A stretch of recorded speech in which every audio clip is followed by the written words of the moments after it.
শেখ হাসিনাকে দেশে এনে সবার সামনে বিচার করা হবে বললেন ডক্টর ইউনূস। এদিকে ভবিষ্যতে নির্বাচনের জন্য যে প্রস্তাব দিলেন বিদায়ী সিইসি। জানাবো শেখ হাসিনার বান্ধবীরা এখনো বিভিন্ন মন্ত্রণালয়ের দায়িত্বে বললেন ফারুক। এবং সর্বশেষ জানাবো সামাজিক যোগাযোগ মাধ্যমে সেনা প্রধানের ব্যক্তিগত অ্যাকাউন্ট নেই। শুনছিলেন সংবাদ শিরোনাম, এবারে বিস্তারিত। শেখ হাসিনাকে দেশে এনে সবার সামনে বিচার করা হবে বললেন ডক্টর ইউনূস। ছাত্র জনতার গণ অভ্যুত্থানে পদচ্যুত সাবেক প্রধানমন্ত্রী শেখ হাসিনাকে দেশে ফিরিয়ে এনে সবার সামনে বিচার করা হবে বলে জানিয়েছেন অন্তর্বর্তী সরকারের প্রধান উপদেষ্টা ডক্টর মোহাম্মদ ইউনূস। সম্প্রতি ভারতীয় সংবাদ সংস্থা পিটিআইকে দেওয়া এক সাক্ষাৎকারে তিনি কথা বলেছেন। প্রধান উপদেষ্টা বলেছেন, সাবেক প্রধানমন্ত্রী ভারতে বসে যে রাজনৈতিক বক্তব্য দিচ্ছেন তা একটি অবন্ধুসুলভ আচরণ। যতক্ষণ পর্যন্ত ঢাকা ভারতের কাছে শেখ হাসিনার পদার্পণের অনুরোধ না করছে ততক্ষণ পর্যন্ত তাকে অবশ্যই চুপ থাকতে হবে। ডক্টর মোহাম্মদ ইউনূস বলেছেন, যদি বাংলাদেশ তাকে ফেরত না নেওয়া পর্যন্ত ভারত তাকে রাখতে চায় তবে অবশ্যই তাকে চুপ থাকতে হবে। শেখ হাসিনা ভারতে অবস্থান করাকে কেউই স্বাচ্ছন্দ্য বোধ করছে না উল্লেখ করে অন্তর্বর্তী সরকারের প্রধান বলেন, ভারতে তার অবস্থানের কারণেই কেউই স্বাচ্ছন্দ্য বোধ করছেন না, কারণ তিনি ভারতে আছেন এবং মাঝে মধ্যেই কথা বলছেন যা সমস্যাজনক। তিনি যদি চুপ থাকতেন, সেখানে নিজের জগতে ডুবে থাকতেন, তবে আমরা হয়তো ভুলে যেতাম, মানুষও হয়তো তাকে ভুলে যেত। কিন্তু ভারতে বসে তিনি কথা বলছেন, এটা কেউ পছন্দ করছেন। আমরা তাকে ফিরিয়ে এনে বিচারের মুখোমুখি করতে চাই। গত 13 আগস্ট শেখ হাসিনা ভারতে বসে বক্তব্য দেন এবং দেশে যে সহিংসতা, হত্যা, ভাঙচুর হয়েছে তার সঙ্গে জড়িতদের চিহ্নিত করে বিচার দাবি করেন। বিষয়টিকে ইঙ্গিত করে ডক্টর ইউনূস বলেন, এটি না আমাদের জন্য ভালো আর না ভারতের জন্য ভালো। বিষয়টি নিয়ে অস্বস্তি আছে। শেখ হাসিনার কথা বলার বিষয়টি নিয়ে বাংলাদেশ ভারতকে তার অবস্থান জানিয়েছে কিনা জানতে চাইলে প্রধান উপদেষ্টা বলেন, মৌখিকভাবে এবং বেশ দৃঢ়ভাবে জানানো হয়েছে যে তার চুপ থাকা উচিত। ডক্টর ইউনূস বলেন, সবাই এটা বোঝে, আমরা বেশ দৃঢ়ভাবে বলেছি যে তার চুপ থাকা উচিত। এটি আমাদের সঙ্গে বন্ধুত্বহীন আচরণ। তাকে সেখানে আশ্রয় দেওয়া হয়েছে এবং সেখান থেকে তিনি প্রচারণা চালাচ্ছেন। তিনি যে স্বাভাবিক নিয়মে সেখানে গেছেন তা নয়। জনগণের অভ্যুত্থান ও জনরোষের মুখে তিনি পালিয়ে গেছেন। তিনি আরো বলেন, অন্তর্বর্তী সরকার নৃশংসতার বিপরীতে বাংলাদেশের জনগণের জন্য ন্যায় বিচার নিশ্চিত করতে প্রতিশ্রুতিবদ্ধ এবং শেখ হাসিনাকে দেশে ফিরিয়ে আনা প্রয়োজন ন্যায় বিচারের জন্য। শেখ হাসিনাকে দেশে ফিরিয়ে আনা প্রসঙ্গে ডক্টর ইউনূস আরো বলেন, হ্যাঁ, অবশ্যই তাকে ফিরিয়ে আনতে হবে, তা না হলে বাংলাদেশের মানুষ শান্তিতে থাকবে না। তিনি যে ধরনের নৃশংসতা চালিয়েছেন তাকে এখানে সবার সামনে বিচার করতে হবে। ভারত বাংলাদেশ সম্পর্কের ভবিষ্যৎ নিয়ে কথা বলতে গিয়ে ডক্টর ইউনূস নয়াদিল্লির সঙ্গে সুসম্পর্ক রাখার আকাঙ্ক্ষা ব্যক্ত করেন। একই সঙ্গে জোর দিয়ে বলেন, কেবল শেখ হাসিনার নেতৃত্বই বাংলাদেশের স্থিতিশীলতা নিশ্চিত করে। নয়াদিল্লিকে এই ন্যারেটিভ বাদ দিতে হবে।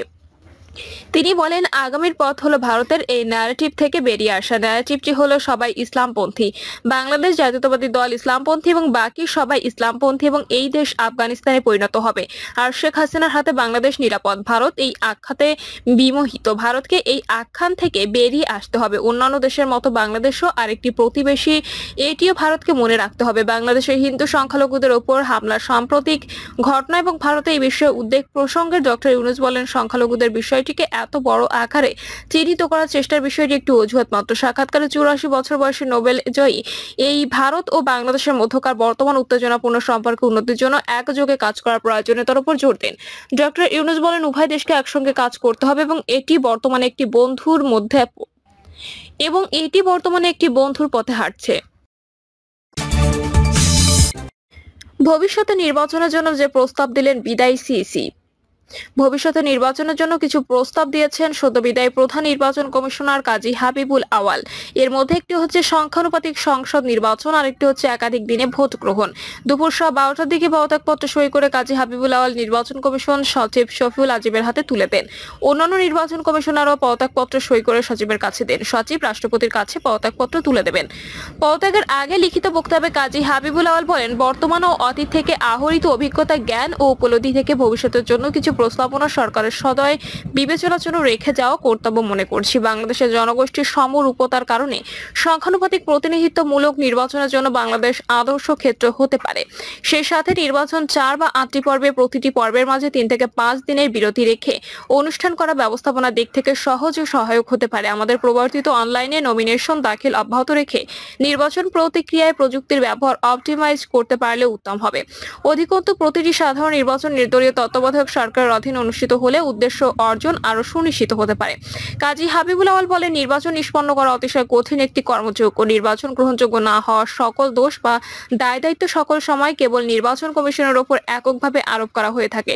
একটি কমিশন না হয় অসৎ বা পক্ষপাত দুষ্ট হতে পারে, কিন্তু সকল সময় সকল কমিশনে অসৎ বা পক্ষপাত দুষ্ট হতে পারে না। কমিশন বিভিন্ন কারণে নির্ভেজাল গ্রহণযোগ্য নির্বাচন করতে অক্ষম বা অসমর্থ হতে পারে। বিদ্যমান ব্যবস্থায় আমাদের বিশ্বাস, কেবল কমিশনের পুনর্বিন্যাসের মাধ্যমে অবাধ, নিরপেক্ষ, কালো টাকা ও পেশি শক্তি বিবর্জিত এবং প্রশাসন পুলিশের প্রভাবমুক্ত নির্বাচন নিশ্চিত করা যাবে না। নির্বাচন পদ্ধতিতে দুর্ভেদ্য মৌলিক সংস্কার প্রয়োজন হবে। রাজনৈতিক সংস্কৃতি ও আচরণে এবং বিশেষত প্রার্থীদের আচরণে পরিবর্তন প্রয়োজন হবে। 1973 থেকে হওয়া অতীতের অন্যান্য সকল নির্বাচন ছাড়াও 2008, 2014 এবং 2018 সালের নির্বাচনের বিতর্কিত বা সন্দিগ্ধ বিষয়গুলো বিবেচনায় নিয়ে কমিশন পরবর্তী সকল নির্বাচনগুলো সতর্কতার সাথে আয়োজনের চেষ্টা করেছে। জাতীয় এবং স্থানীয় সরকারের বিভিন্ন স্তরের নির্বাচনে দিনের ব্যালট পেপার প্রেরণ, কতিপয় উপনির্বাচনে ভিডিও পর্যবেক্ষণ, ইভিএম ব্যবহার, দেশের সকল জেলায় একই দিনে, তবে প্রতিটি জেলায় প্রশাসনিক সীমানার মধ্যে মাঝে 3 থেকে 5 দিন বিরতি দিয়ে 5 থেকে 6টি ধাপে নির্বাচন অনুষ্ঠান, সরকারি কর্মকর্তাদের ব্যাপকভাবে রদবদল ইত্যাদি গৃহীত ব্যবস্থা নির্বাচন অবাধ, নিরপেক্ষ, সুশৃঙ্খল করতে অনেকটা সহায়ক হয়েছিল। নির্বাচন মূলত একদলীয় হওয়ার কারণে কারচুপি বা সরকারিভাবে প্রভাবিত করার প্রয়োজন ছিল না। নির্বাচন দলের ভেতরেই হয়ে মধ্যেও হয়নি, ওই দিন হয়েছে নট বিটুইন, যোগ করেন বিদায়ী সিএসি কাজী হাবিবুল আওয়াল। বলেন, নির্বাচন কমিশন দায়িত্ব গ্রহণের পর থেকে 2 বছর সময়ে ইউনিয়ন পরিষদের 992টি, উপজেলা পরিষদের 496টি, জেলা পরিষদের 71টি, পৌরসভার 90টি এবং সিটি কর্পোরেশনের 16টি নির্বাচন করেছে। নির্বাচনগুলোর সততা, সিদ্ধতা, নিরপেক্ষতা, অবাধ হওয়া নিয়ে অতীতের প্রায় ন্যায়ব্যাপক বিতর্ক বা সমালোচনা হয়নি। উপনির্বাচনে জাতীয় সংসদের মোট 318টি আসনে কমিশন নির্বাচন করেছে। দলীয়ভাবে ইনক্লুসিভ না হওয়ার কারণে নির্বাচন বিতর্কিত হয়েছে, কিন্তু বাংলাদেশের 53 বছরের ইতিহাসে কোনো নির্বাচন কমিশন সংবিধান উপেক্ষা করে স্বেচ্ছায় নির্বাচন বাতিল করে দিয়ে পদত্যাগ করেছে এবং সেই কারণে নির্বাচন হয়নি এমন উদাহরণ নেই। সরকার বারবার বলছেন ব্যাপক সংস্কারের মাধ্যমে নির্বাচন ব্যবস্থাকে ঢেলে সাজাতে হবে। নির্বাচন বারংবার ব্যর্থ হওয়ার প্রকৃত সত্য ও কারণ এই কথাটির মধ্যেই নিহিত। বিদায়ী সিইসি বলেন, দেশের প্রথম সাংবিধানিক সাধারণ নির্বাচন 1973 সালে অনুষ্ঠিত হয়েছিল। সেই নির্বাচন নিয়েও বিতর্ক ছিল। 1979 ও 1987 সালে সাধারণ নির্বাচন সামরিক শাসনামলে হয়েছে, ফলাফল নিয়েও বিতর্ক ছিল।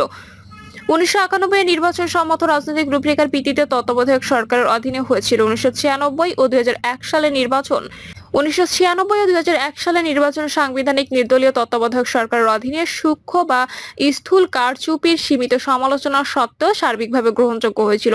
2008 সালের নির্বাচন সেনা সমর্থিত নির্দলীয় তত্ত্বাবধায়ক সরকারের অধীনে অনুষ্ঠিত হয়েছে। সেই নির্বাচনে বিএনপি সংসদে মাত্র 27টি এবং আওয়ামী লীগ 230টি আসন পেয়েছিল। নির্বাচন বিতর্কের ঊর্ধ্বে ছিল না। নিরাপদ প্রস্থান বিষয়ে বিএনপি এবং আওয়ামী লীগের সঙ্গে সেনা সমর্থিত অসামরিক তত্ত্বাবধায়ক সরকারের দর কষাকষির বিষয়টি প্রকাশ্য ছিল।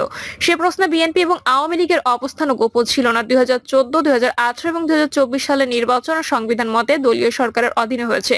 কাজী হাবিবুল আওয়াল বলেন, 2014 সালের নির্বাচনে বিএনপি সহ অনেক দলই অংশগ্রহণ করেনি, ফলে সেই নির্বাচনে 2024 সালের অনুরূপ অন্তর্ভুক্তিমূলক ছিল না। 2018 সালের নির্বাচনে বিএনপি অংশগ্রহণ করে, আসন পেয়েছিল মাত্র 6টি, পক্ষান্তরে আওয়ামী লীগ পেয়েছিল 258টি। মন্তব্য নিষ্প্রয়োজন। 2024 সালের 7 জানুয়ারি দ্বাদশ জাতীয় সংসদ নির্বাচন হয়েছে বর্তমান কমিশনের অধীনে। 44টি নিবন্ধিত দলের মধ্যে 28টি দল নির্বাচনে অংশগ্রহণ করলেও প্রধানতম বিরোধী দল বিএনপি ও সমমনা দলগুলো সেই নির্বাচন প্রত্যাখ্যান করে। নির্বাচন অন্তর্ভুক্তিমূলক হয়নি। কমিশন বিএনপি সহ সমমনা দলগুলোকে নির্বাচনে অংশগ্রহণের জন্য একাধিকবার আহ্বান করা সত্ত্বেও তারা নির্বাচনে অংশগ্রহণ করেনি। নির্বাচনে অংশগ্রহণ করা না করার বিষয়টি দলের নিজস্ব সিদ্ধান্তের বিষয়। নির্বাচন স্থগিত বা বাতিল করে দেওয়ার মতো কোনো সাংবিধানিক ভিত্তি ছিল না, সেই কারণে অনেকেই কমিশনকে দোষারোপ করছেন।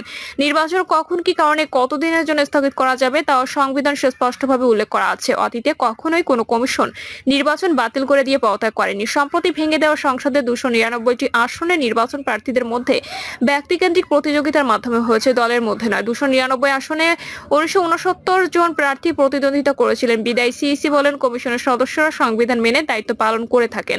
আমাদের কর্মকালে আমরা গণমাধ্যম, প্রশাসন, আইন শৃঙ্খলা রক্ষাকারী বাহিনী, সশস্ত্র বাহিনী সহ আবশ্যক সকলের সহযোগিতা পেয়েছি। কৃতজ্ঞ চিত্তে তা স্মরণ করছি। পরিশেষে আপনাদের অবহিত করতে চাই, আমি সহ মাননীয় কমিশনারগণ দেশের পরিবর্তিত বিরাজিত অবস্থায় পদত্যাগ করতে মনস্থ করেছি।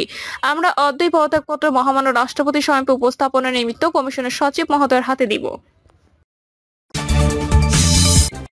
শেখ হাসিনার বান্ধবীরা এখনো বিভিন্ন মন্ত্রণালয়ের দায়িত্বে, বললেন ফারুক। এখনো সাবেক স্বৈরাচারী প্রধানমন্ত্রী শেখ হাসিনার বান্ধবীরা বিভিন্ন মন্ত্রণালয়ের দায়িত্ব নিয়ে বসে আছেন বলে মন্তব্য করেছেন বিএনপি চেয়ারপারসনের উপদেষ্টা ও সাবেক বিরোধী দলীয় চিফ হুইপ জয়নুল আবদিন ফারুক। জয়নুল আবদিন ফারুক বলেন, বৈষম্য বিরোধী ছাত্র আন্দোলনের নেতা আবু সাইদের রক্তের গন্ধ এখনো শুকায়নি। এরই মধ্যে এই অন্তর্বর্তী সরকারের বিরুদ্ধে ষড়যন্ত্র করে তাদের অশান্তিতে রাখার আলামত আমরা দেখতে পাচ্ছি। ডক্টর ইউনূস সরকারকে এখনো রাজনৈতিকভাবে হেয় প্রতিপন্ন করার চক্রান্ত চলছে। এখনো শেখ হাসিনার বান্ধবীরা বিভিন্ন মন্ত্রণালয়ের দায়িত্ব নিয়ে বসে আছেন। এখনো গুলি করা লোক মেহেদী, বিএনপি অফিস ভাঙার নায়ক হারুন, বিপ্লবরা কোথায়? এই মহানগরে এখনো অনেক অসৎ পুলিশ কর্মকর্তা বহাল তবিয়তে। আমি বিনয়ের সঙ্গে অনুরোধ জানাবো, এদের যদি আইনের আওতায় না নিয়ে আসেন মানুষ হতাশ হবে, মানুষ কষ্ট পাবে। সাবেক এই বিরোধী দলীয় চিফ হুইপ বলেন, 40 লাখ মামলা কাঁধে নিয়ে জাতীয়তাবাদী শক্তির নেতাকর্মীরা তারেক রহমানের নেতৃত্বে 16 বছর খুনি শেখ হাসিনার বিরুদ্ধে রাজপথে থেকে লড়াই করেছে, যার কারণে অনেক মায়ের বুক খালি হয়েছে। ইলিয়াস আলী চিরতরে বিদায় নিয়েছে কিনা জানি না, চৌধুরী আলমের মরদেহ এখন আমরা পাইনি। হাজার হাজার মায়ের বুক খালি করেছে শেখ হাসিনা। প্রিয় দর্শক, এই ছিল এখনকার সর্বশেষ সংবাদ। আপডেট সব সংবাদ পেতে চ্যানেলটি সাবস্ক্রাইব করে বেল আইকনটি ক্লিক করে রাখুন।